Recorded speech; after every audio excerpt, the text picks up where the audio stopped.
Happy Tuesday. Welcome to the Scoop World Order. What an amazing day for Buckeye Scoop. We had a really good day today, and we got some great new Michigan intel we're going to lead the show off with. We talk about a 5-star commitment. Sam Greer is in the fold, a superstar tackle out of Akron Hoban. He has joined this class, and it is going to shape up to be an incredible class. The two top linemen in Ohio are in the boat now, and Tyler Bowen is doing work, so we'll break down his film.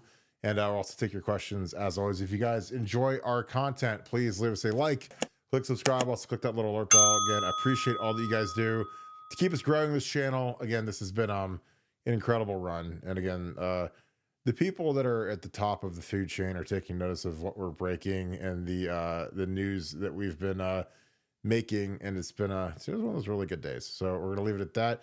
If you guys will do something huge for us and keep supporting us, if you guys are Apple, iPhone, iPad folks, get on the podcast app, type in Buckeye Scoop, click subscribe. Also, do that on Spotify as well. Completely free and an easy way to say thank you for us working basically every night and trying to bring you guys the best in Ohio State coverage. With that being said, good to bring in Nevadabuck. Nevada, very, very, very, very interesting day around Buckeye Scoop world.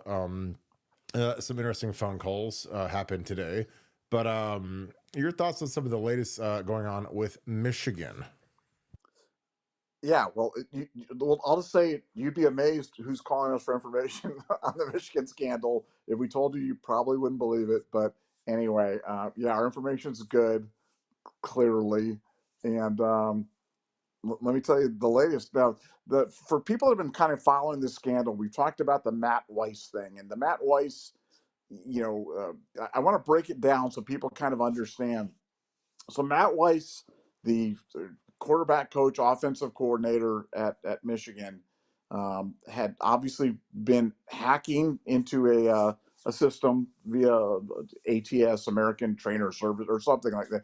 It's basically a software system used by the trainers, and getting personal information on people, primarily co-eds, and using that to hack into their social media accounts, their private mail, and getting nude photos or compromising photos, videos about them. And this was going on for a really long time. And so you say, well, how could he do that? How would American Trainer Service or Kiefer Information or whatever it was, how would they have access to a girl's Instagram account or whatever it is? And basically, what Weiss was doing was Weiss was using he had access to the password information that they were using on that system, and it wasn't any more sophisticated than his theory was that people use the same passwords on other systems, like a lot of us do. And he could see if the password was the same number of letters, characters, example, and he would take their password that they were using on the ATS, which he did have access to, and apply it to the other systems and see if he could break into them. And that's what he was doing. So you have a guy that's using this, that's breaking, using these passwords from these other systems, breaking into these accounts. Well, now you've got a guy that he's clearly, established an expertise, whatever you want to call it, had a lot of experience in terms of hacking into people's accounts, getting their passwords, and then applying them into other things to try to get it. So you ask yourself, well, was he hacking exclusively females? And the answer is obviously no, because you're hacking males as well as females, because males are also getting compromising videos from their girlfriends or that he was having access to. Well, then it's one step from that to, well, if I have information from an Ohio State student, name me a football player, and I have their password that they're using or that they're able to do via this American Trainer Service, well, then I'll try that for their login to the OSU film system. And all I need is one. All I need is one of these passwords to be the same. All I need is one of these passwords to line up. And now I've got access to the OSU film system. So there's a very strong intimation from the Ohio State side and from people from the highest levels of Ohio State that that's precisely what happened. And so Weiss now, this, because again, you've got a guy who's, it's kind of like Liam Neeson in the movie Taken. It's like, I am a man with a particular set of skills. Well, he had a particular set of skills. He could hack into people's things, get their information, create identity theft or whatever you wanted to do with it, and figure out their passwords and use those on other systems. So you ask yourself, could he have done that with Ohio State, to use that particular set of skills to hack into the Ohio State system to get signals, to get practice footage, to get all the other stuff that's on the OSU proprietary film system? And the answer is yes. So now you've got a guy that's doing it, and he's sharing it with other coaches on the Michigan staff. So this is where this thing gets really interesting, because, Michigan had this thing going on.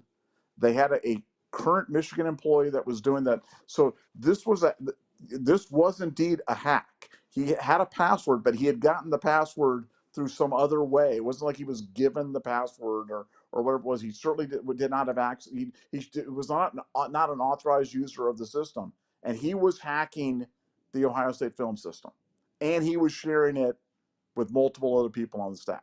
And that we've got that confirmed from the highest levels. And you can now move this from this is theory, this is a wild rumor on some message board or whatever it is, to no, this was happening. So the Weiss thing just keeps getting deeper and deeper, more interesting and more interesting. And as these lawsuits pile up, and they're going to pile up, and there's going to be a bunch of them, and Michigan's going to be desperate to settle all of them, because the last thing they want is more disclosure on this. The last thing they want is more sunlight on this entire issue, because this is bad for Michigan. So as bad as it's been with Cheeseburger Gate, as bad as it was with Sign-It-Geddon, or whatever you want to call the Stallions thing, and Stallions being on the sideline in disguise at the Central Michigan game, this Weiss thing, and we haven't even got into the gambling cookies, the daily fantasy stuff that I know was found on his computer, because I don't know what the status of that investigation is. We'll tell you when we know. We'll tell you when we don't. But this one about the hacking, the getting into the system and having that information on the computer, that happened. So I don't know how this is good for Michigan. I don't know how this is good for Matt Weiss. I don't know how this is possibly good for them with the NCAA. It's really bad. It's getting worse, and I think this is going to be the genesis of the next notice of inquiry that Michigan's going to get served with. So I'll go with Cheeseburger Gate, Sign Gate, Matt Weiss Gate. It's going to be the third one. Mark it down. Hold Nevada to it. Well, the amazing thing to me about all this is that you've gone through these circumstances, and again, people at the highest level of Ohio State University, the people at the top of the food chain, specifically in the athletic department, how does he still have a job? How does Ward Manuel still employed by Michigan? Like, what does it take? I mean, this is crazy. I mean, you got your own athletes suing the athletic department, the regents. I mean, this is going to be that third party software database. I mean, they're getting sued. I mean, this is going to be ugly. On top of Matt Weiss, obviously getting sued by former Michigan athletes, and it's a class action lawsuit, so it's only going to get bigger as people figure out that they've been breached or they've been hacked or whatever.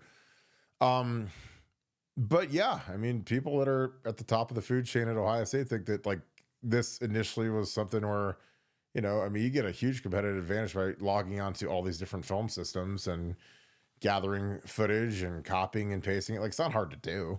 They screen grab it. I mean, any idiot can do that. So, yeah, I mean, there's a lot of fury right now at Ohio State as this stuff is getting leaked out and it's getting deeper and deeper. And again, again, could this guy hack a system? Maybe, but when you've got all these passwords, you got thousands of passwords, and it's kind of just like cracking a code where it's like you just go down the line and type in because again, like these databases, they're all tied to the student athletes, mail at whatever school at Ohio State. It'd be my email at Ohio State was barton.145@osu.edu. So every student athlete has something tied to their university. And then when he's got this whole database that he was able to uncover of all of the passwords, then it's just like start going down the line, and then, okay, well, maybe they use the same email and password for their Instagram and for their Snapchat and for TikTok and everything else in the world, Twitter, like Facebook. And again, it's that you don't have to be some sort of an evil genius to figure out that, oh wow, this guy or this girl uses the same password for everything, so let's just keep cracking away. And he did. And again, he was able to find compromising photos, compromising videos. It's going to cost Michigan, 9 figures in this lawsuit if it costs $1. And again, I think that the genesis, and so do people at Ohio State, the genesis of this was to get into the film system. And then secondarily, well, she was doing it with the Ravens where he was hacking, or getting into some of these, these co-eds or whatever, getting into their stuff. Because again, this was, I think, from like 15. It was like an 8-year run. But when he got into Michigan, then all of a sudden he could like kind of weaponize it and use it. So again, it's horrifying. It's going to be like a black eye that Michigan isn't going to recover from for a long time. But I think that the antennas are up, and I think that now as these lawsuits are piling up and you start having discovery and damages and depositions, and there's freedom of information. I guarantee you, the sharp investigative folks are sending Freedom of Information Act requests to Michigan. When did they know? How did they know it? When did this get breached? What are the? Because again, it's like I said to you guys a million times yesterday. It's like with Jim Tressel and the school email and the school computer, school server. When he sent that email, it was, and it's all public property. It's all public. When you do something on a public university's computer on their server, that is all public knowledge. So Trust did that. And this guy did it. Again, he's sitting in Schembechler Hall using his Michigan team issued computer, using the logins, cracking these codes. It's bad. It's really bad. And I feel horrible for Ryan Day and the staff and players like CJ Stroud. I mean, CJ Stroud, if he beats Michigan twice, he wins 2 Heismans. So it's like, that changed his life. Again, is CJ struggling? No, obviously he's going to sign a huge second deal, second pick in the draft. Life's great. But again, this has affected legacies.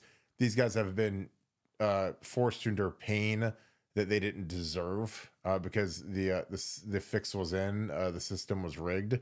And the smartest people at Ohio State that run the football program, they know that, if you know the other team's plays and signals, I mean, even if you just know if it's run left or run right, I mean, that's enough to give you an ungodly advantage throughout the game. So Nevada, as this thing keeps picking up steam and more information keeps coming out, I mean, there's just no way Ward Manuel survives this. Where do you see, the direction over the next few months? Because again, this is, another layer to this thing that isn't tied to the Connor Steins thing. I mean, this is a FBI felonies. I mean, this is a pretty national black eye. What do you see coming next for Michigan? Well, like you said, I mean, Ward Manuel is got to go, but I'm firmly convinced that he's just going to stay there through the Stallions Gate thing, and then they're going to sacrifice him to the NCAA gods and put him on the funeral pyre and burn him. But no, for Michigan, look, there's lots of questions, and you say 9 figures. I don't think it's going to be 9 figures. I think it's going to be 10 figures. I mean, the Nassar thing at Michigan State was like a $500 million settlement.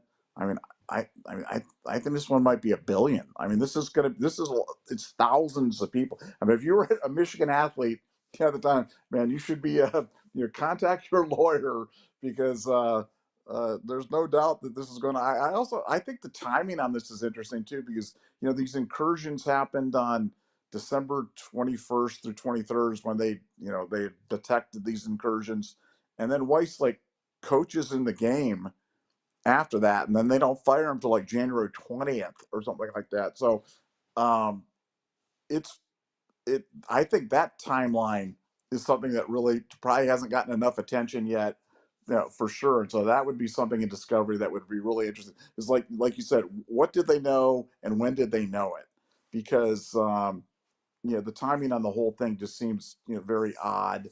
And there certainly could be something that I would not be shocked at all if Michigan was dragging their feet on this whole thing, and that they had them dead to rights before that, and let things kind of move on so they could get their football game in. And that wouldn't shock me one bit. But I don't know that, but I have a strong suspicion, and people that I know have a strong suspicion that that's true. But I'd really like to study the timeline on that. And like I said, the Freedom of Information Act on the internal investigation would be just glorious to read. Just because, I mean, you've got a football program that is win at all costs. Do whatever you have to do, win at all costs. It doesn't matter. We'll cheat, we'll steal, we'll lie, we'll do whatever it is. So, them not wanting to upset thing and fire their quarterback coach, offensive coordinator before the game, that's totally on brand for Michigan on this thing. So I really do want to see what was going on at the time, how this whole thing broke down for them, and where that thing ended up. But with Weiss, it's so interesting. Just what came first, the hacking or the information. But I think you're exactly right. I think the he had honed the skill, being a voyeur. Like there's people online that were wondering whether he was like selling the photos or doing whatever. Not that's hard for me to imagine considering the amount of money that he was making.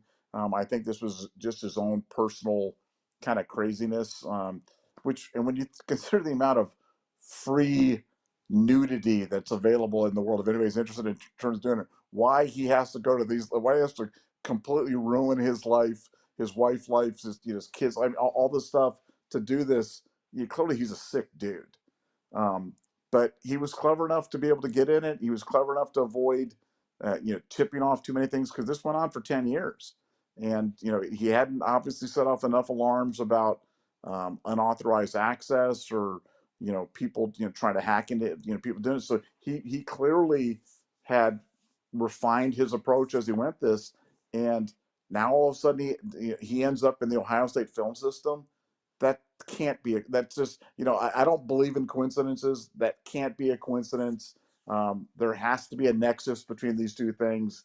And it just seems really, it just seems really logical that he would have sat there and thought to himself, man, I can do this and get nudes. I can sure as hell get practice film. And that's going to make me even better. That's going to help me, climb up the ladder. And, I'm certain that's how it went down. And I'm certain that when this whole thing is, finally, when the whole story's told, whenever that might be, I'll bet you $1 to donut that's how it all went down. Oh, absolutely. And I think that when you're working for someone who is inherently dishonest, like Jim Harbaugh, he's the ultimate. He's in that Lance Armstrong camp of, deny, deny, deny, and then also, if someone cheats, make sure that they're, given the death penalty. Like he's like that guy. He's the guy that is cheating his face off, but he's saying, well, people, if you're unethical, you should get demolished and death penalty, whatever. I mean, let's be real. Michigan, when Matt Weiss showed up to Michigan, Jim Harbaugh was at death's door. I mean, he was taking a pay cut, public humiliation. Him being the savior wasn't really playing out the way that it was with Urban Meyer at Ohio State, which is what a lot of people at Michigan projected, is that Jim Harbaugh, who had all the success at Stanford and all the success at San Francisco, all of a sudden he is going to be the savior of Michigan football, the way Urban Meyer was the savior for us in 2012. And it was going sideways. And it was going sideways fast. And his stock was Enron level going into that season, 4 years ago. And guess what? He figured out a way to cheat. And again, like it started with, Matt Weiss and Connor Stallions. And again, when you're in that world, the world of coaching, the pressure is unbearable most of the times. And so when you're, trying to make it and trying to get your stock back up to the point where you can go jump to the NFL and someone will want you again, you'll do whatever it takes. And again, that was made abundantly clear during Cheeseburger Gate. Cheeseburger Gate, during time, no one's allowed to be on campus. He shows up to breakfast. He eats cheeseburger, drinks milk, tells Maddie Dudek to, no matter, get it done no matter what, get them on campus. I don't care. And then he lies. Oh, I wasn't there. It wasn't me. And the recruit and his dad say, yeah, you were there. You ate a cheeseburger and milk. Like, who could ever forget? Or someone at 7 a.m. gets cheeseburger and milk for breakfast. Like, that's the strangest combination maybe ever. But I think that, when you look at the direction of the program, the lack of ethics, and again, a lot of this, I truly, it comes out of sheer desperation. These guys are trying to climb the coaching ladder, looking for an edge.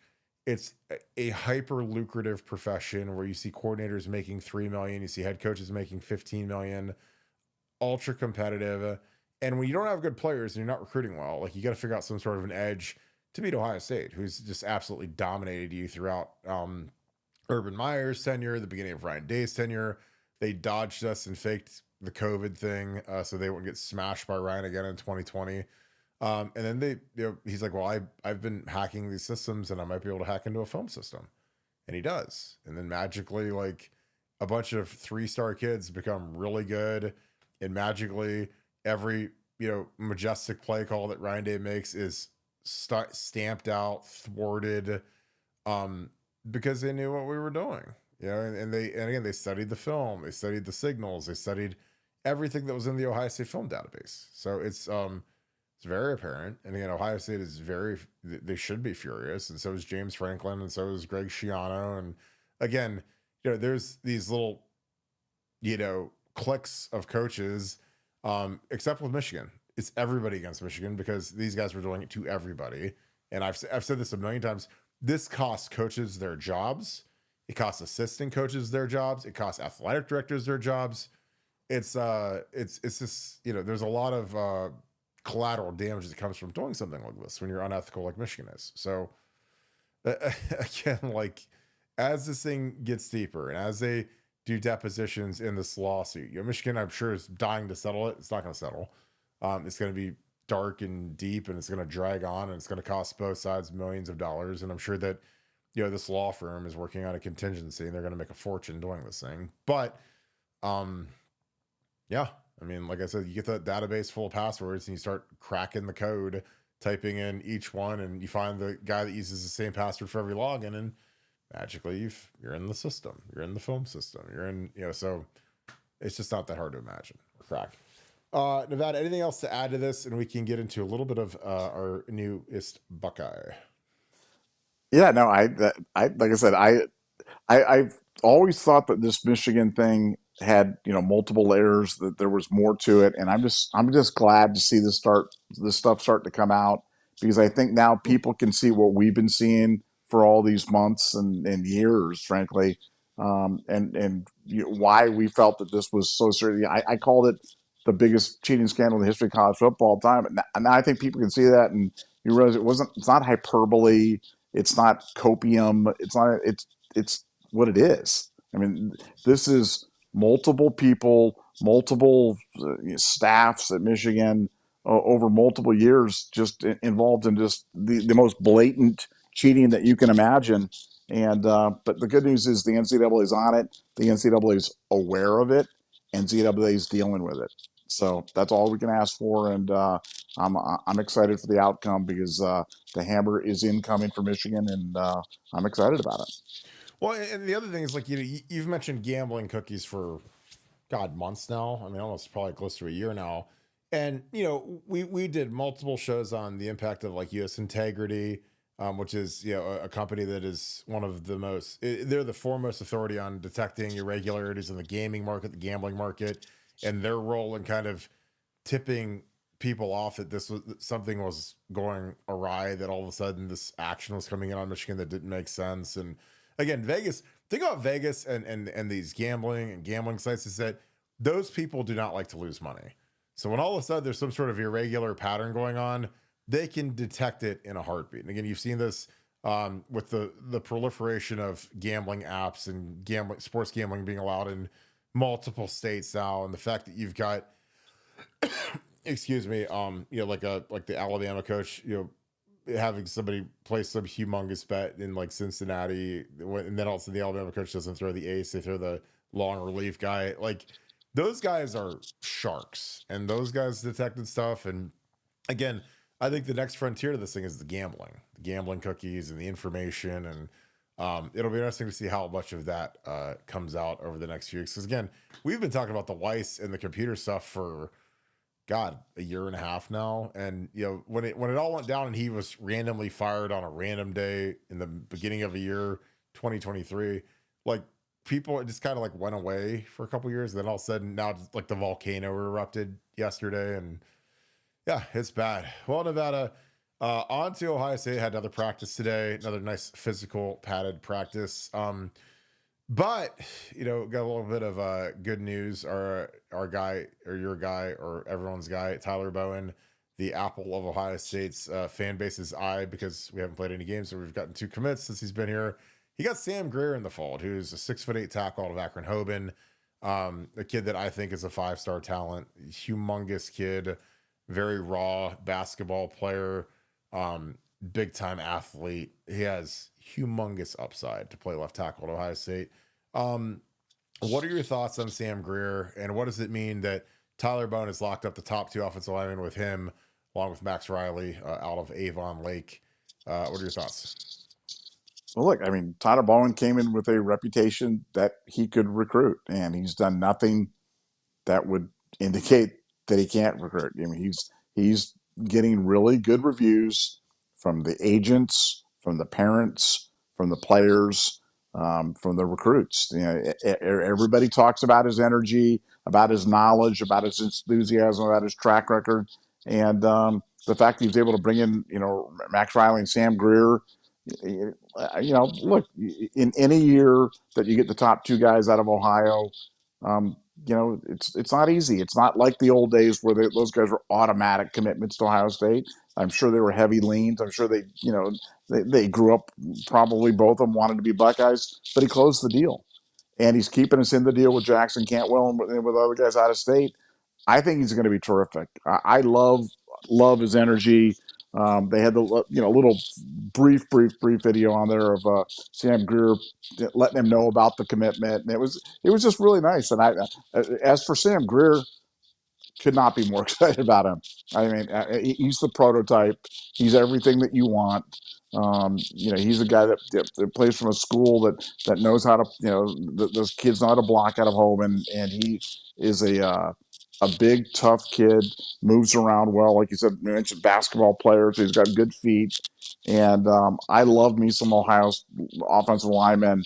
And this guy's as good as I'm not saying he's Paris Johnson, but he's a really good player. And for Ohio State, it's a great. They've got some great foundational pieces into the 2026 class, and I don't think Tyler Bowen's done. I think he is casting a wide net and going after the top guys, and he's a relentless recruiter, and so far 2 for 2, so he's A+ in my book.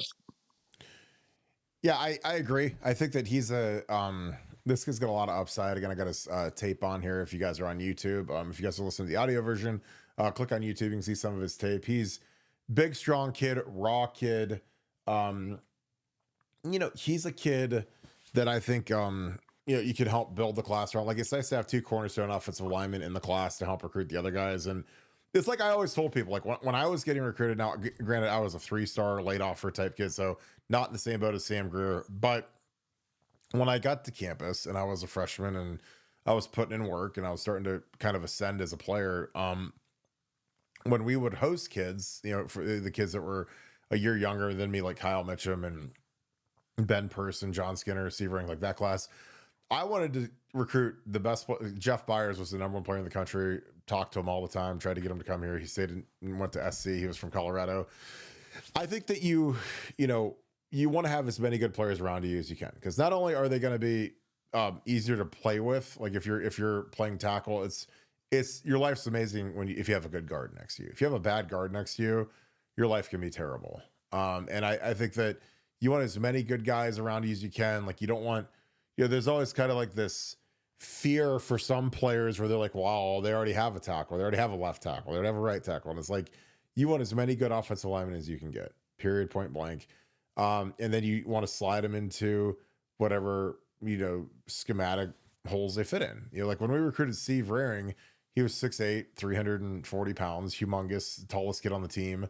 And he ended up starting at guard, and you don't see many 6'8" guards, but that was where he was better suited for, especially when we got Alex Boone rolling and Booney played left tackle next to him. And it was a good productive side. I mean, Booney was all Big Ten, and you got to kind of find that mix of the best 5 guys. But this is a big athletic kid. I love the basketball background. He's a hooper, which is great for the feet. That's not just some, word salad when you talk about how good basketball is for the tackles. I think it's, you're used to moving in space, moving laterally, sticking with a guy, especially basketball is played now, where big guys have to go defend the perimeter. That's kind of the same thing as having to block CJ Hicks on the edge. Like, it's not fun. But you gotta, figure out, the great thing about basketball is, if a guy like Sam's on the court, he's probably guarding someone who's smaller than him. So he's got to figure out ways and work angles to be able to be quick enough to stay in front of the guy, which is basically what pass protection is. So, I love this kid's demeanor. I think he's got, a huge upside, coming here.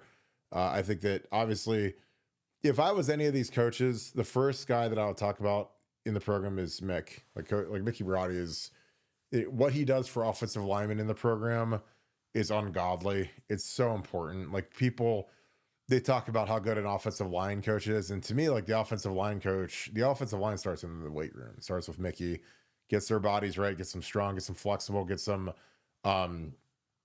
powerful.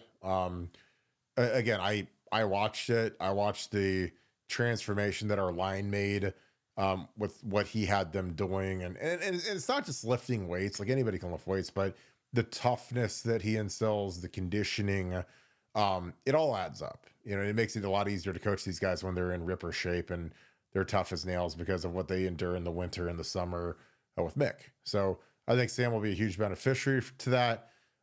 Excited that he threw his hat in so that he can start building this class. Because I think that, deep down in recruiting, and I've talked about this on the show before, like, when you're getting recruited, like, deep down, you know where you want to go.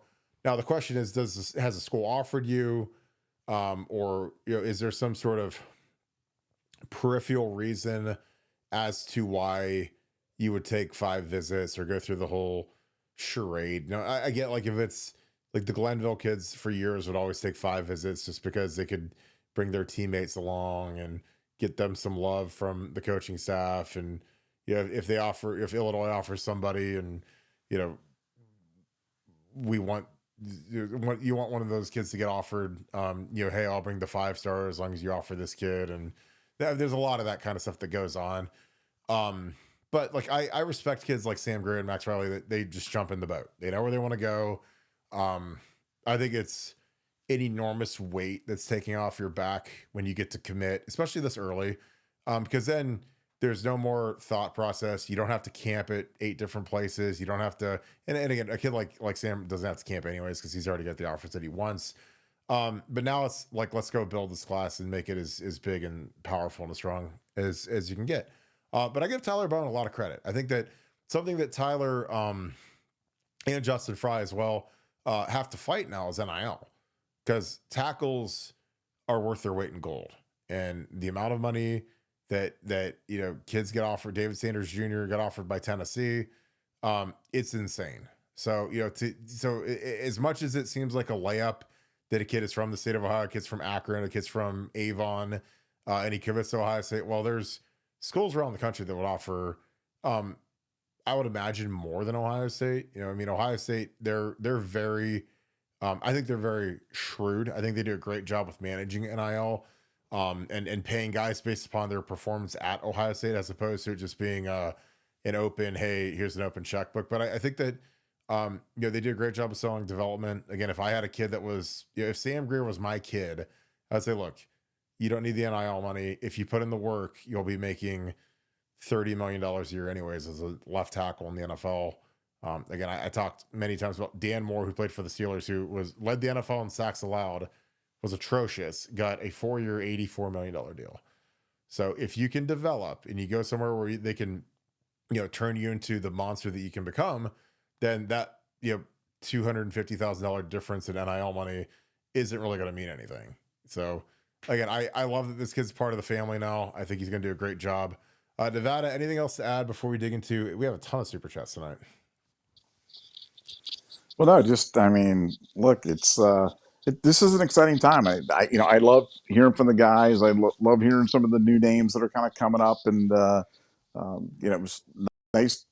I mean, Logan George is a guy that's getting a lot of burn right now, and a kid out of Idaho from played at Idaho State that not a lot of people are talking about, but he's a guy that we may have some stuff on here the next day because he's turning some heads on a defensive line that's looking for difference makers and playmakers, and the way that Matt Patricia plans on using him, he could be a playmaker as well. So yeah, good day all the way around. Michigan burning, Sam Greer committing, and the Buckeyes can continue along a spirited and high energy spring football. So it's good to be a Buckeye. Yeah, and something that's interesting that was kind of broached, or something that I've been thinking about a little bit, is Austin Seyerveld's emergence, and his emergence as kind of a rock on that O line. And do you potentially start him at left tackle if he can hang in there in pass protection versus speed? I think Ethan Onyanwa is a guy that clearly has the height and the frame for tackle. He's enormous. But is your best duo with, given the interior and Integra, his reemergence and how good Luke's been, and Carson, would it be to have guys fight for that right tackle spot? Have Philip Daniels and Ethan and Ian Moore fight, and then you've got Austin Seyerveld as your rocket left tackle. Again, I don't know. I mean, again, this is early in camp, but there was a thought 2 years ago when we got Josh Simmons. When I watched his tape, I was like, I'd put him at right tackle and I'd put Donnie at left tackle, and then fill in the interior, because then you have two elite pass blocking left tackles. Because at the end of the day, the most important part to this offense, other than Julian Sane being accurate and being a game breaker and making plays, is our pass protection from our tackles by far. Because our interior line is going to be really good, but can our left and right tackle pass protect at the level of Josh Simmons, Donnie, and Josh Fryer last year? Now, it doesn't mean they're going to be perfect, but again, that's something that if you're Ryan and Tyler Bowen, and you've got a guy who's ultra reliable, you can put out left tackle, who might not look like a left tackle because he's not 6'8" and he doesn't look like Paris, but just something to think about. Because again, it's not an accident he started out there, and I think that they like it. And at some point when you're building your offensive line, like when you're Tyler Bowen and you're coming into the offensive line room, sometimes it's good just to put your best player at left tackle and see how it goes. And right now, Austin Seyerveld's our best offensive lineman, and he's out at left tackle and he's hanging in there, which is good. But this was, the first time I met Ed Warner, when I walked into the building, literally we lost to the Florida Gators in that stupid, idiotic Gator Bowl that we never should have played in. And the buses unloaded us at the parking lot of the Woody Hayes, and most of the coaches got in their cars and went home, never to be seen from again. And then I went into the building because I was retained, me and Vrabel and Stan Drayton and Fickle. We went in to start working for Urban that night, and I went into the O-line room, met Ed Warner, talked to him, and he asked me for kind of a scouting report on all the O-linemen and how I thought the O-line should be set up. And so I literally immediately put Jack Mewhort at left tackle because he's our best guy right now. He's got the best feet. He's tough as nails, and he's a good pass blocker. So put him at left, Corey at center, Norwell right next to Jack. You have a really good left side. Right tackle, I just wasn't sure. They hadn't officially moved Reed, but I knew that was coming, and he talked to me about that. And then I said Marcus Hall was a 5-star kid, so he's our right guard. So right tackle is the one that we had to figure out. And Reed ended up having a really nice year for his 1 year and was drafted in the NFL by the Bengals. So, but that's kind of how it works. So I'm excited to see that shake out, though, because again, it's I like competition everywhere as much as you can foster it, because I want to see these guys really push each other to be great. Luke Dojo, thank you for the 5. Do you guys think Eddrick Houston could almost be as good as Aaron Donald at defensive tackle? I think I just saw into the future. Nevada, I'll let you go first on that one. I mean, look, he's got a lot of the same types of characteristics of an Aaron Donald. I mean, Aaron Donald to me is the greatest defensive lineman, maybe not named Reggie White, to ever play the game. So I don't want to put that on anybody, but he plays a lot like him. He's a similar type of player. He's a disruptor from the inside. Could play all over the line.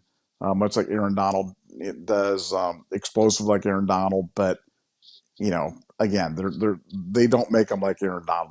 There's a reason why there's only one Aaron Donald. So I would hope that if you could be 60% of Aaron Donald, we'll all be really happy, and we won't lose a game in 2025. I think that was about as perfect of an answer as you could ever give. I mean, Aaron Donald, I think is, the only reason he didn't,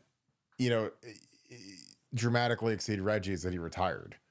I mean, he's 33 right now, but like he retired as a 33-year-old Super Bowl champion, 3-time Defensive Player of the Year, 8-time first team All Pro. So for those of you that aren't familiar with how the NFL does their awards, like, the guys are Pro Bowlers. Pro Bowls here, All Pro is you're the best defensive tackle in the entire league. You're the best center. You're the best quarterback. There's only one quarterback that makes first team All Pro. It's not like the Pro Bowl where there's 3 guys on each side and then 5 of the quarterbacks opt out. Then they bring in the alternates and the replacements. Like, I can't think of a better. I mean, he's in the argument for best defensive player ever. I mean, that's how good he is. So again, I love Eddrick Houston. We have to see a lot out of Eddrick Houston before we can build him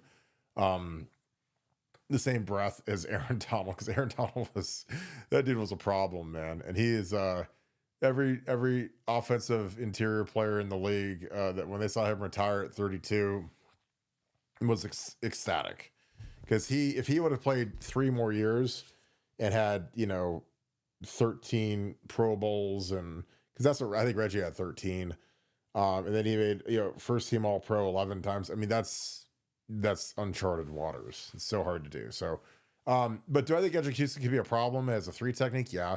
Do I think that his body and his skill set is better suited to play inside and utilize the speed? Yeah. I think that's going to be something that's going to be real interesting. And again, like for the NFL loves interior pass rushers. Like, it's just like an edge guy. If you can generate the pass rush from the inside as a 3 technique, you're going to make a ton of money in this league.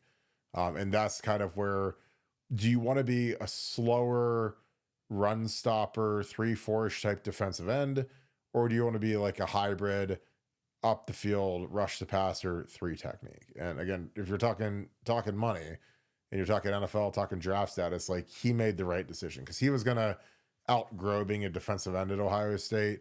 But he's a perfect fit for a 3 technique for Larry Johnson and for what Matt Patricia likes to do. So I am really thrilled about what I've heard about that kid, and I'm excited to see him grow, because I think he just has tremendous upside. It's a big reason why, like, when people wanted Larry Johnson to go, I was like, I don't want to lose Eddrick Houston. So let's make Larry happy and pay him whatever he wants to keep him here, and let's keep Eddrick here too, because again, I think he's going to be a superstar this year. Bobby Mack, thanks for the 5. Well, the gambling markets comes after Michigan, since the cheating affect their bottom line. Will that break the athletic department? Will the gambling markets comes after the team up north? Since will they come after Michigan since the cheating affected their bottom line? Well, I feel like the U.S. integrity thing kind of did, because again, when there's inefficiencies in the gambling market, they figure it out pretty quick. Nevada, what are your thoughts? Because again, I don't know if they can come after Michigan with the cheating, because again, it's still in the middle of investigation. But what are your thoughts on that? Do you think that gambling markets, which I assume would be the big conglomerates, would come after Michigan since the cheating affected their bottom line? Because I mean, they covered the spread, like, I mean, I can't remember how many times, or when they hadn't done it for 5 years, and then they covered like 30 some crazy percentage. What are your thoughts on that? Yeah, to answer directly, no, I don't think they'll come after them. That kind of stuff, they lost they won as much as they lost. They generally don't take sides on that stuff. But you got to understand the gambling stuff. What U.S. Integrity was noticing was that Michigan was covering a disproportionate. They did not notice illicit activity on Michigan or flag suspicious bets or anything like that. But they did notice that Michigan was covering the spread at a statistically significantly higher time than they ever had in the history of them playing Michigan football. That's where U.S. Integrity got involved. As for Weiss the cookies that were found on his thing were daily fantasy. So, at the time, I'm not even sure if FanDuel and those guys were like taking bets, but it was more like fantasy sports, daily fantasy sports. But you have to understand from the NCAA standpoint, they don't distinguish between that. If you're playing daily fantasy, if you're betting, if you're doing an NCAA Final Four pool, those are all illegal in the NCAA's eyes. So that's where the stuff goes on. So I want to make sure that we're not confusing things. But the U.S. integrity thing was they hadn't flagged. If they had flagged like crazy activity on betting on Michigan, then that would be a completely different conversation. I am not aware of that. But what I am aware of, because I was involved in this, is that U.S. integrity was saying, hey, they're covering the spread, specifically second half spreads, at a number that's wild, that we've never seen before. Something is going on. We don't know what it is, but something's going on because, like you said, they're looking for outliers. They're looking for things that fall outside of the norm. And Michigan's performance between 2001 and 2021 and 2023 was out. Nothing has ever happened like that with Michigan football or any other team prior or since. So it was all limited to those 3 seasons. So you can draw your own conclusions as to what that was about. Yeah, and again, when you're doing that kind of stuff, again, it can be legal, it could be whatever, but like there's generally a pretty staunch policy about not playing that, doing any sort of gambling, any sort of March Madness polls. Like when you work for a university, and I mean, again, I worked at Ohio State, so I know exactly like what they say. You can't be doing this. Can't again. It's a bad look, but it's also not legal per contracts in general. Now, I don't know if that's been amended, but that's it's not like if Ryan Day was running an NCAA office poll inside the Woody Hayes, like that would not be, a very bright move on his part. And I think that doing any sort of fantasy sports where you're tied to, a team or whatever, like it's frowned upon, to put it mildly. Kirk, it's illegal. It's illegal. Exactly. It's a violation. Yeah. It's not a gray area. It's black and white. It's illegal. Yeah. And especially like, you've seen NFL guys get suspended for doing daily fantasy sports or betting on baseball when they're in an NFL facility. I mean, it happened to Nick Petit Frere. I mean, he got suspended by the NFL for like 6 games for, betting on something inside the team facility. And it wasn't football related. But again, if you're in that realm, like I wouldn't even download any of those apps because you're just asking for it. Mike Greene, thanks for the 5. Old Jimmy was getting destroyed for a decade. He was willing to cheat, then leave at all costs. Totally agree. The bums at North shamefully brag with zero humility. Yeah, I mean, he was crestfallen after Urban beat the tar out of him, and then Ryan smashed him in 19, and then they ran in 20.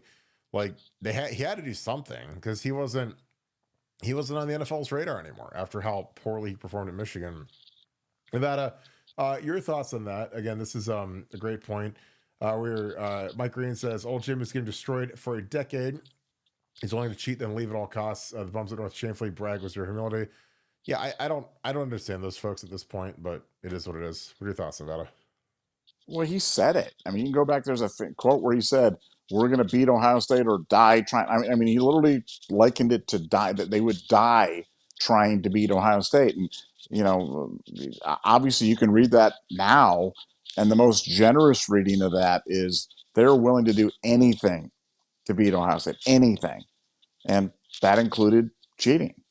And I am so certain that he knew. The idea that Stallion's antics could have somehow, um, flown under the radar of a control freak like Jim Harbaugh, down to and including him being on the sidelines during games, shouting out instructions to his defensive coordinator.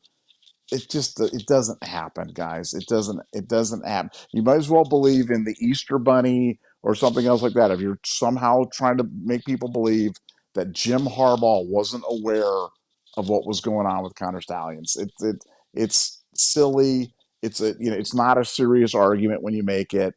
He knew it. He was desperate to win, and that standpoint, they won. They beat after 18 years of futility. They beat Ohio State 3 years in a row and win the national championship. So from his standpoint, the plan worked perfectly. Now they're going to burn the whole program down on the way out, but he's not there anymore. So frankly, from Jim Harbaugh's standpoint, it really did work out perfectly. Yeah, it really did. I mean, you got the golden parachute on out of there. Stephen Luder, thanks for the deuce. Over under 10.5 wins this season for Ohio State. Nevada, where are you at on this one? Because Under. Yeah, I think that, I mean, is this regular season, right? Yeah. Yeah, I mean, so you're basically saying 10-2. I mean, yeah, which is you'll make the playoffs and roll, and I mean, yeah, you look at the schedule, and there's, I mean, it's a Texas tough. is going to be tough. Kirk, it's a tough schedule, and Yeah. and again, we always say here on the show we're always honest with you guys. Okay, I think it's a tough schedule. I think Brian Hartline's going to be great. I think Matt Patricia's going to be great, but they're new. I think our defense is going to be great, but we lost a lot of experience and great players there. And I think Julian Saint's going to be great, but I thought Will Howard in his 50 games of experience was great and difficult to replicate that right off the bat. So could we go 9-3 this year? I mean, it's not inconceivable. Not when you start off with Texas the first week. Not when you start with Texas first week. You look at, we're going to go at Illinois. We're going at Wisconsin. We're going at Washington. We're going at Michigan. I mean, we have got some difficult games to play. So could we run the table? Sure. Would I bet over 10.5? No, I wouldn't. I would, if you put a gun to my head and said, Nevada, you have to wager on this, I'd bet under. But that's just me. I'm not trying to be a hater. I'm not trying to be a thing. I'm just keeping it real. That's my feeling. And you could feel differently. And we've never talked about this, and I would respect if you felt differently. But that's kind of how I see it.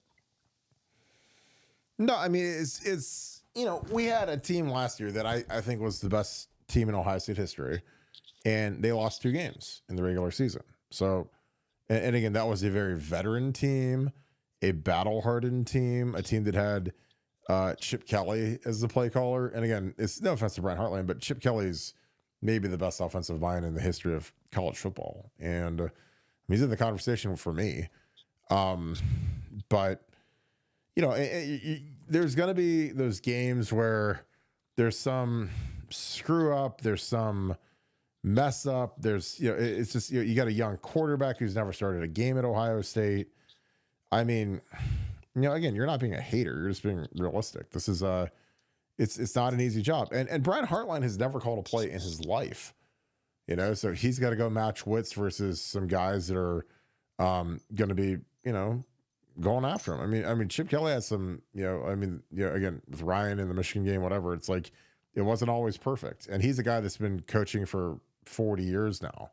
Brian's been coaching, since 18, first year calling plays, which I think is a tremendously difficult endeavor, in my opinion. I mean, calling plays for the first time is always hard, but when you have to do it at Ohio State and your first game is against Texas, like that's, I mean, it's not fun. But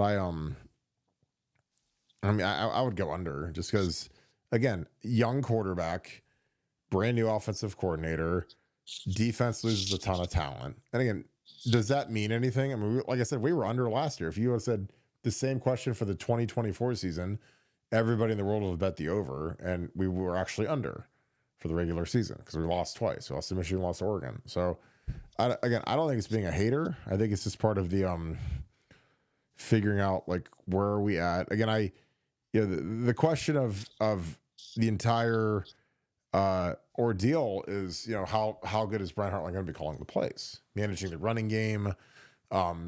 Could there be injuries? We're much thinner, I feel like, than we were last year. Defensively, well, you're losing Kirk, you're losing your front 4 on your defense, and those guys, JT, Jack, Tyleek, just those 3 are going to. How many years between those 3? What's the over/under on the combined number of years those guys play in the NFL? 30 for those 3 guys, easily. You know what I'm saying? And Easily. Ty Hamilton's not a slot. I mean, Ty Hamilton's going to make a roster somewhere. So I just I'm not sure if our backups have demonstrated that they can stop the run yet, and that's a big question mark I have in my mind is how stout are we going to be against the run? Can we stop the run? And again, I'm not trying to be negative. I'm the most optimistic person in the world, but I think this schedule is markedly harder than last year's schedule. And as you pointed out, we lost 2 games in the regular season last year with a team that's a far veteran team to this one. So, I definitely have some concerns. Well, yeah, I mean, when you just look at it, obviously, Texas is, I don't say it's a coin flip, but I mean, there's a lot of stuff that has to get worked out. I mean, Texas, they lost a lot too. Arch started a few games, so he's kind of on the same level as Julian saying he's a year older. Obviously, we'll beat Grambling, beat OU. Going to Washington is not going to be fun. That is a 6-hour flight and a very difficult building to play in that I played in my senior year. Minnesota, the next week at home. Minnesota is a tough team. We have way better players, but they're tough. They'll play us tough. At Illinois is a very sneaky game because, again, Illinois is like one of the worst venues in the Big Ten to play. It's always like dead quiet, but they in general, like with Brett Bielema, I mean, his teams play really hard. They're not fun to go against, and he gets his guys gassed up. And then you got to play at Wisconsin, which is always going to be a night game. Night game. And that's not a, and again, that's coming after, that's a very physical stretch at Washington. So you have 3 road games out of 4. No bye week sandwiched in there to save you. At Washington, flying back, the travel is going to be terrible. Minnesota, physical team. At Illinois, physical team. Wisconsin will be physical. Obviously, Luke's coaching got extended, but I mean, those guys will do everything they can to try to beat us, obviously. Then you got Penn State, who is a team that I think a lot of people will pick to win the Big Ten this year with their quarterback coming back and the defense. And, they got Jim Knowles now, who I think is a fantastic coordinator. At Purdue, should be a win. Then you got UCLA at home. Rutgers is tough. Again, I don't think that they don't have any our talent. And then you're at Michigan. So, I mean, at Michigan is always hard to do, no matter how big of a talent golf there is. It's hard to win in Ann Arbor. And this is from a guy that went up there twice. Even in 2005, we had a way better team than they did.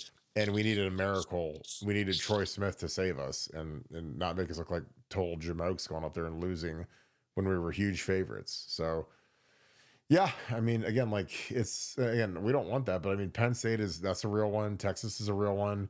I think at Illinois, at Wisconsin, at Michigan, I mean, that's a serious schedule. So, and again, last year's team, which was, I think, the best team in Ohio State history, they lost 2 games. So, again, that's not being a hater, but it is being very realistic. And we're thin.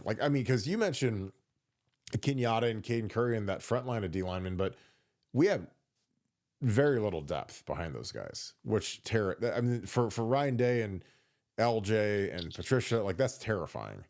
Because again, that's just part of modern football. Depth is going to be illusion because Hero Canoe left. Went to Texas, went literally to our first opponent. So you lose Hero Canoe, then all of a sudden you're down a guy that played a decent amount for us last year as a rotational backup, and you got to find some guys to step up. And again, when the thing that's hard is when you've got a bunch of guys that are now playing significant snaps all at the same time for the first time. That scares me. It'd be one thing if we saw Jack and JT back and we had a couple new interior guys, or if we had 2 guys that were returning starters and 2 guys that were rotating in. We have 4 guys plus a new middle linebacker. Because Cody Simon, I thought, was the best linebacker in America last year. So we lose him too. So again, we lost some fantastic players and a fantastic quarterback. So we got a new quarterback going on the road. New offensive line, new offensive tackles, potentially, it's going to be an interesting year. But again, we're preseason number 1. So the world thinks we're going to be good. And I think we're going to be really good. But it's hard to go undefeated in major college football, period. Mike Greene, thanks for the deuce. I'm from Toledo, Ohio, where the hate for the team up north is real. Totally agree. Toledo is an awesome city. But yeah, I think that it stretches throughout the state of Ohio. So I appreciate you, my dude. RJ Story, Ranjit, Pink Floyd piano cover artist. Make sure you guys follow him on his YouTube channel. Appreciate you, my dude. One huge improvement that Chip Kelly made was getting skill players to block. Yes.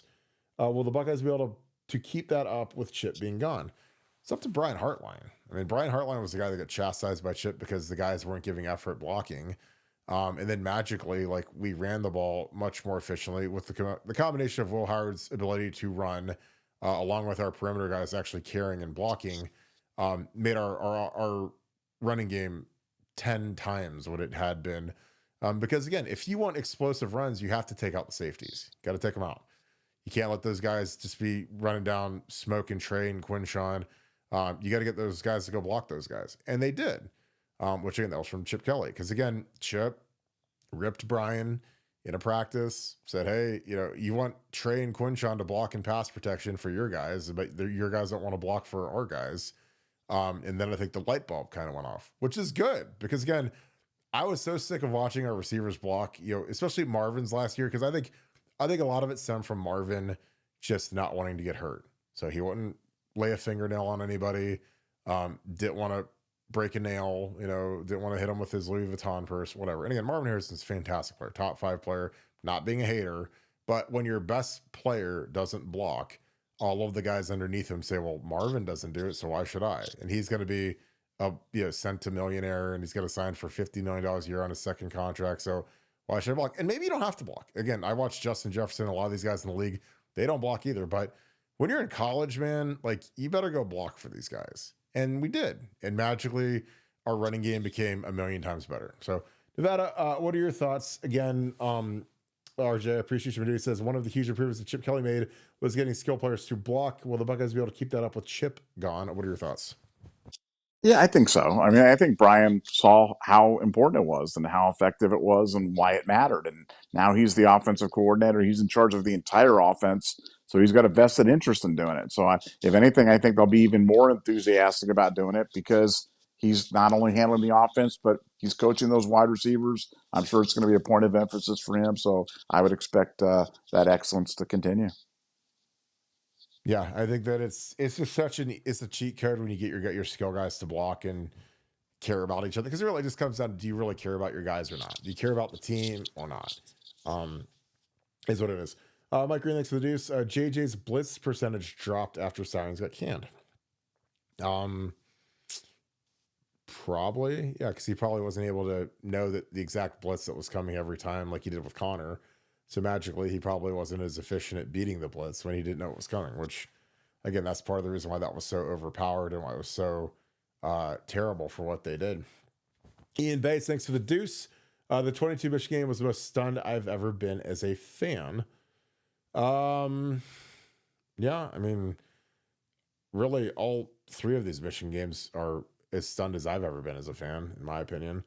Nevada, where does the 22 Michigan game rank for you in terms of most stunned you've been a fan? I mean, honestly, like the 24, nothing will top 24 for me, because I was like, they didn't have a single win on the road before they played us this year. So I don't think anything can top 24 for me, but your thoughts on the 22 game? Yeah, it was just the 2022. Every game has a feel to it. I've watched enough games, and something was just off and wrong that game. And I'm talking about wrong, like I don't know what's going on, but something's weird going on. Yeah. And I felt that way at the game. I talked about it at the time. At that part, the 2024 game, we could, dissect. There's lots of reasons why that went on, but I understand what happened and how we lost. 2022. I mean, it was the height of the cheating. I mean, it was when the cheating was at its absolute pinnacle for Michigan. And I think of all the games, that was the game that probably it impacted the greatest was 2022. What do we have, 3 points in the second half in that game, and they just completely shut us down. It was like magic, and it was a weird one. That was the wonkiest game that I've ever seen. Whether that qualifies for weird or misunderstood or whatever, but it was wonky, and they were cheating crazily in that game. Yeah. Nick Ma 71, thanks for the 5. Appreciate it, my friend. Do we have a realistic shot at Jackson Cantwell? Seems like he's looking at money. Well, I think money's always going to be part of the equation when you're a 5-star tackle, but I think we do. I mean, he was up here, he liked it. Like, again, if you're a football player, in high school, and you're not considering Ohio State, when literally every single position that we have is getting high-level guys put into the NFL, and you've got Ryan Day, who's young, mid 40s, just won a national title. I don't know what else you want. And again, in money wise, we can match guys with money. We got a lot of money, and so I think that we've got a really good shot with Jackson Cantwell. Nevada, what are your thoughts? Yeah, I mean Jackson Campbell fits the profile. I mean he's a two parent household, both professionals. Both I think they're both weightlifters, college graduate. I mean, this is not one of those ones where it's just a money grab. For all these 5-star players, there's always going to be an element of money, as you said. But Ohio State can play with that. They can meet the needs. They met the needs of Caleb Downs and of J.J. Smith, so they can certainly meet it. I don't believe Jackson's not going to make the decision solely on money. This is not David Sanders. So Jackson Cantwell could not be more dissimilar from David Sanders in that way. So in that way, I think we've got a shot. I think we've got a chip in a chair, and I think we've got a shot at getting them. Yeah, I agree. Mike Greene, thanks for the deuce. Zach Smith said that J.J. McCarthy was a better quarterback than Will Howard. Well, I mean, it really depends upon what your metric is, because surely JJ will be drafted higher than Will Howard, but JJ was a caretaker, and I think he's severely overrated. Will Howard put the team on his back and carried them to a national championship and was just nails. Anytime we needed a play, he made it. So I don't agree with Zach on that. But again, if the metric is drafted higher, obviously he came out as a junior, so he was younger. And again, JJ knew what was going on. Like he didn't want to stay back for this, this debacle that was this past season. But in college, I don't think that there's any chance, in my opinion. Now, NFL draft stock, whatever, sure. But that all has to bear itself out because JJ hasn't done anything in the league except get hurt and collect his first year's checks without playing. So, Nevada, your thoughts? Zach said that JJ was a better quarterback than Will Howard. What are your thoughts? Yeah, I mean, I think that's a Zach take, but like you said, you can certainly make an argument for it because he was drafted high. He was drafted higher than just about any OSU quarterback other than C.J. Stroud in memory. Does that make him better than any of those guys? I don't think so. I don't think he's all that, but I'll, everybody could ride with whoever they want. I was on Will Howard early. I'll ride with Will Howard, and I'll ride with that national champion in 2024. And you know, season's on the line. Biggest play of the year. They need it. What do they do? They went to Will Howard on a bomb. So that's ball game. Well, like something that's interesting with JJ is he was the 10th pick in the draft, and again, the quote from literally today, I remember reading this, is that JJ McCarthy said to the ESPN or whatever AP outlet that the Vikings haven't told me I'm QB1 in 2025.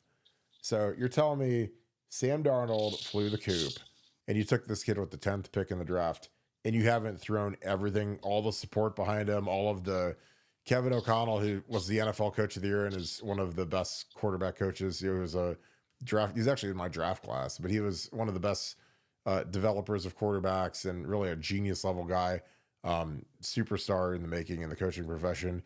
He hasn't told JJ that he's the guy yet. So again, in general, like if you're in a situation where you're trying to re-sign Sam Darnold and then he flies the coop and goes to Seattle, you'd think that you'd put everything behind the guy that you took 10th overall, and you'd say, okay, you're the guy now, so let's treat you like that and get your mind right. But they haven't done that, which again, I don't think that's a vote of confidence, in my opinion. If you're going to bring in a veteran to compete with them, like I get the competition thing, but at some point when you take a guy in the top 10 or the first round, even, like you're going to say, all right, it's your turn. You're the guy. You had a year to sit out and learn everything, and you should know the offense cold because everybody's back. But it is what it is. Johnny D, thank you for the 5. Would you guys consider doing a scumbaggery recap show during a slow week? Too many deviants, weirdos, and predators to keep track. Thank you for the laughs. Yeah, I mean, we could do that. I mean, again, like maybe in the summer when we have some time when it's not spring ball and whatever. We always love talking about the Michigan stuff because we've broken all of it, and it's been really fun to do. Nevada, your thoughts? Would you consider doing a scum recap show during a slow week? What are your thoughts?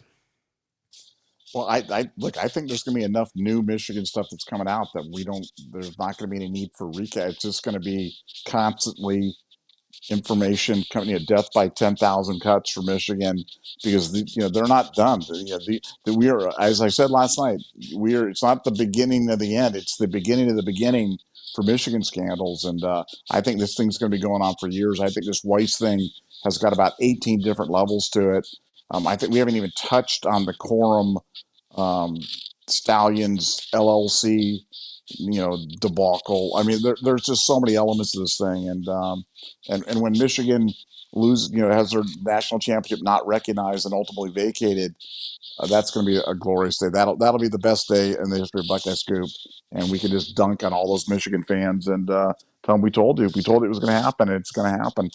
So enjoy that 2023 trophy. Take pictures of that 2023 trophy, man, because it's going to be gone soon, man. So you better enjoy it while it's there.